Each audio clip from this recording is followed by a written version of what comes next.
एक प्रेमकथा ज्याचा शेवट झाला एका भयानक गुन्ह्यानं। एक पोलीस अधिकारी, त्याची प्रेमिका आणि एक रहस्यमय हत्याकांड। ही कहाणी आहे धर्मेंद्र कुमार सिंग आणि वर्षा पटेलची, ज्यात प्रेम, विश्वासघात आणि न्यायाचा एक लांबलचक प्रवास आहे।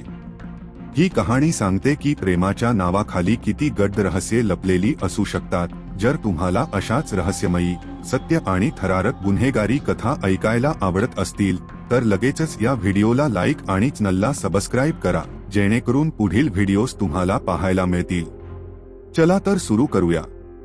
धर्मेंद्र कुमार सिंग, वय 39, झारखंडमधील साकची पोलीस स्टेशनवर असिस्टंट सब इन्स्पेक्टर म्हणून काम करत होता।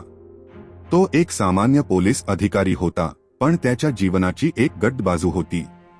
त्याची प्रेमिका वर्षा पटेल, वय 32 वर्ष, जमशेदपूरच्या साऊथ पार्क भागात राहत होती।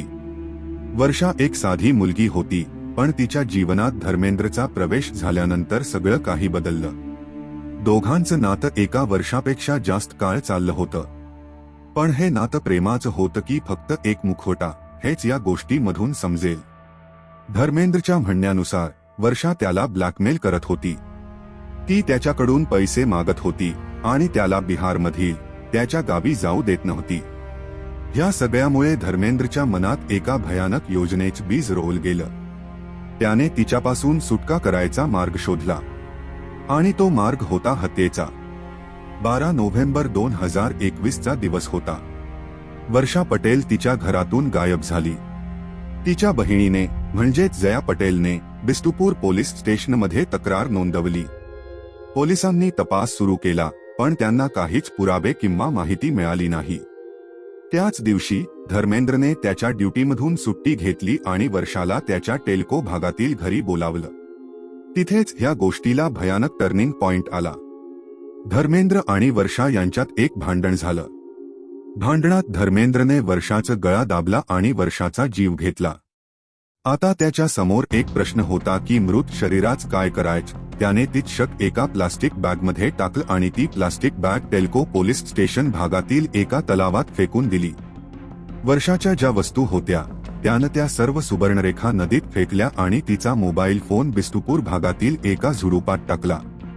हे सगळं करून तो बिहारमधील त्याच्या गावी पळून गेला। 18 नोव्हेंबरला टेल्को भागातील सफाई कामगारांना तलावात एक विघटन झालेलं शव सापडलं।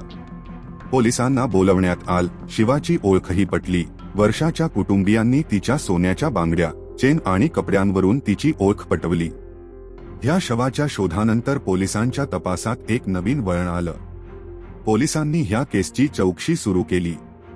त्यांनी अनेक शंकास्पद व्यक्तींना अटक केलं आणि त्यांची चौकशी केली।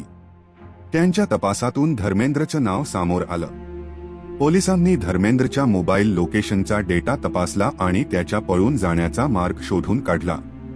त्याच्या गावी बिहारमधील आरा येथे पोलिसांनी त्याला अटक केली। त्याच्या बरोबर हत्येमध्ये वापरलेली बाईक सुद्धा जप्त केली। कोर्टमध्ये ह्या केसची सुनावणी सुरू झाली।